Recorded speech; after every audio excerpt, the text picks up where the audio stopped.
Hey guys, welcome back to my channel, and if you're new to my channel, welcome to my channel. My name is Tony Brienne, and in today's video we are going to be discussing pretty privilege. So pretty privilege is not an exact definition, it's kind of like a phrase that people have come up with after personal experiences. Pretty privilege definitely does exist, and I kind of wanted to talk about where it comes from, the ideologies when it comes to being pretty, what is perceived as pretty by different ethnic groups or different classes, different areas around the world. It all comes to play a little bit differently, but we're just going to be talking about pretty privilege in its entirety, and I'm very excited to talk about this. I've been wanting to do this video for a long time, so without further ado, let's just get straight into this video. So of course, most people believe that judging somebody based off of the way they look is unfair and it's not cool, but we all do it just a little bit. So there's what they call a psychosocial phenomenon that people believe that the more conventionally attractive you are, the more opportunities you get in life. People tend to believe that the prettier you are, the more well-deserving you are of things like money, status, and respect. So according to the website Study Breaks, they basically said this perfectly, and I'm just going to read what they said in regard to our biases towards pretty privilege. So it reads, "This pretty privilege encapsulates our bias in favor of those that are considered beautiful,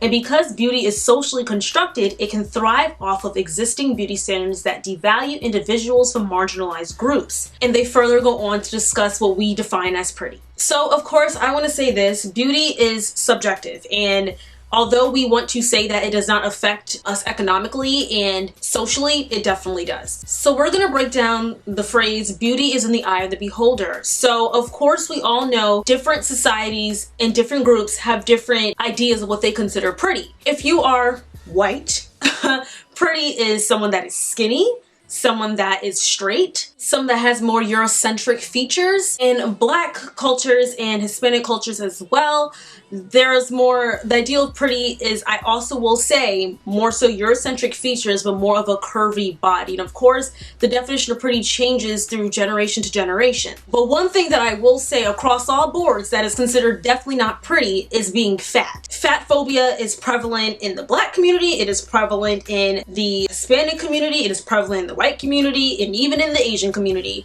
Being fat is a no-no, especially in America, should I say, because I do know in other cultures, especially like I think in Jamaica, they like their women to be big. Like that's like something that they find attractive. That's what is pretty to them. So now I'm gonna break down some celebrities that people feel benefit from pretty privilege. For instance, Madison Beer is known as mostly an influencer. Now, if you don't know Madison Beer also has a singing career, but it kind of has flopped, if I'm being honest. I haven't heard her songs really blow up like that. So people are saying like the reason why she's still a talked about name is because she is pretty. And I think she's a gorgeous girl, she's stunning, but pretty has definitely saved her career in my opinion and many other people's opinions as well. And she's making a crap load of money off it, so keep doing what you gotta do, girl, okay? Next person I'm gonna talk about, Rita Ora, similar to Madison Beer. Rita Ora is also a singer, but we don't really see Rita Ora singing. I've seen her modeling, I've seen her as a host for America's Next Top Model, but I don't really see her singing any songs. I haven't heard any of her music. But once again, she's considered conventionally attractive, and she has made it in the business of Hollywood based off of her looks alone. Now, she may be opposed to what I'm saying because I don't know what happens behind the scenes, but from what it looks like, that is what really saved her, because someone that was not conventionally attractive would not still be making it, especially, and even if they were a good singer, they still wouldn't be making it. Zendaya. So Zendaya has even said this herself. So Zendaya kind of tied it into the standard of colorism when it comes to a lot of very talented, darker skinned Black women that did not get as many opportunities as her. And she was saying that she doesn't think she'd be as far in her career if she was not light skin. Now, she's a mixed woman. She's Black and white, and she's light skin, curly hair, fairer tone. Yes. So I would have to agree with Zendaya. I think that Zendaya is absolutely gorgeous, and I think she's incredibly talented, and I'm so happy that her career has surpassed what I thought it was at first. I feel like she kind of like dwindled, but she definitely has been doing very well. But I definitely have to agree with her that if she was darker, I don't think that she would have gotten the opportunities that she has, like similar to Coco Jones. Coco Jones was on Disney Channel. She was the star of Let It Shine, and she has not prospered or blown up as much as I think she should have, especially with all her talent. And it's the honest to goodness truth. So that is very accurate. But with Zendaya being more ideally pretty from America's standards, that's why, a part of the reason why, I don't want to say it's complete why she is where she is, but it's a component on why she is probably where she is today. And the last people I'm going to be talking about as a group is the Kardashians. The Kardashians are so wealthy, so famous, and a lot of people know, and it's very obvious that they've gotten where they are because they are pretty. They have literally built a career off of their looks alone. And although I don't think that the Kardashians are the beauty standard, they're not the epitome of beauty in my opinion, especially when they've gotten so much work done. They don't even look like themselves. I think Kim and Kourtney are very gorgeous naturally, and even Kendall.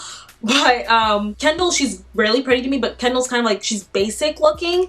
She wouldn't be where she is now if it wasn't for her family. And then of course, like I said, her family, the richness and being famous all ties in, and then they're also pretty. That's what made them where they are now. If they were not pretty, they would not be close to where they are now, or white. I'm sorry, I'm just saying, if they were black girls that had the looks, had the money and all that stuff, I don't think they would still be where they are today. But that's just my opinion. So those are just a few celebrities of the many that have literally made it just based off their looks alone. Sometimes I do think being pretty overshadows talent. I do see a lot of celebrities that only have their looks as a mean of income when they have talent. They want to be known for their talent, not just being pretty. So of course, pretty privilege can be a positive thing for the conventionally attractive community, but it also is something negative for people that are not considered conventionally attractive. There are so many unconventionally attractive people that I feel are so talented that were not able to get into Hollywood or be able to really fulfill their talents and show their talents because they weren't pretty or they didn't have an ideal look. For instance, one person I think definitely broke that barrier was Adele. Adele is not considered conventionally attractive, and she has a killer voice, but she definitely stepped her foot and shook up Hollywood, okay, and shook up the music industry. The girl killed it.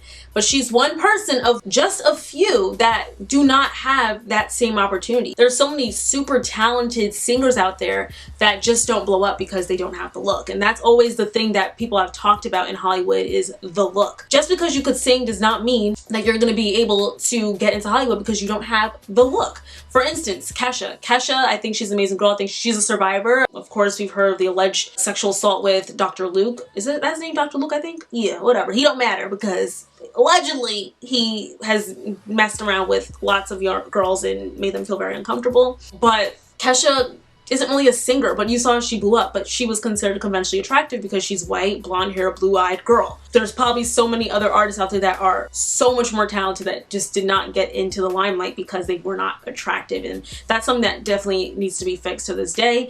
And I know I have seen, I've heard that a lot of people that consider themselves not to be conventionally attractive, they tend to simmer themselves down a little bit and go into roles in their career that they're not seen. Like they might become a scientist, they might get into like IT, working with computers and all that. And it's sad, but it's the honest to God truth that they just kind of fall back because they don't even want to deal with that stuff. And that's going to kind of tie into what I'm about to say now. I'm going to be talking about my pretty privilege experience. And yeah, let's just get into this. So I would say that I am conventionally attractive. What I consider conventionally attractive is that if I'm in a room with a group of men, women, or whoever, I feel like the majority would say that they would find me attractive. I feel like you know you're pretty when, I think it obviously is a mindset, of course. Like you guys want to see my how to be a baddie video, how to think like a baddie, I'm going to be linking that down below. But also when it comes to just, I've gotten told it quite a few times. So I know that I am conventionally attractive. And I've gotten perks from that. Opportunities I know for a fact I've gotten from being pretty, and also educated, of course. I think that did play a part as well. But I'm not going to take away from the fact that a lot of opportunities I get is because I am an attractive person. People want to help you more when you're attractive. You get free things when you're attractive. People want you to come to their events when you're attractive. So being pretty comes with a lot of perks. I haven't been able to really fulfill my pretty privilege because I am only 20 years old and I haven't been able to get to like bars and clubs and men want to ball on me. So not quite yet. So I can't share with y'all all the details of that just yet. Hit me up maybe in another year or two. I'll share that with y'all because I know for a fact I'll probably be able to get those perks. But yes, being pretty does come with a lot of perks, but it also comes with a lot of perks that aren't necessarily perks. What am I talking about? It comes with things that are not good.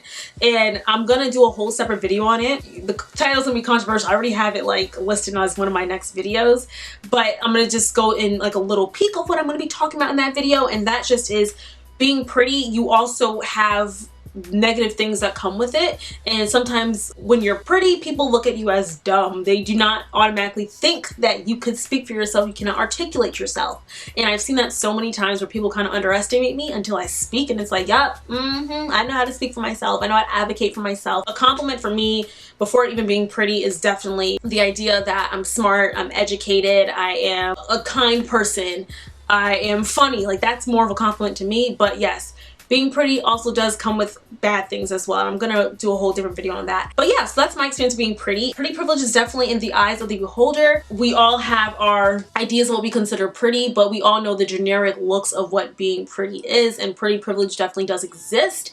And we see it all the time in media, and we see it all the time in Hollywood. So that is the end of this video. If you guys like this video, don't forget to like, comment, subscribe, and share. I want to know what your opinions are on this topic. Do you guys think pretty privilege exists? What celebrities do you think have pretty privilege? I want to know all the details. Let's get the discussion going. Of course, be respectful, always be kind, and yeah, I love you all so very much, and I will see you all in my next video. I look forward to reading all your comments. Love you guys. Bye. Mwah.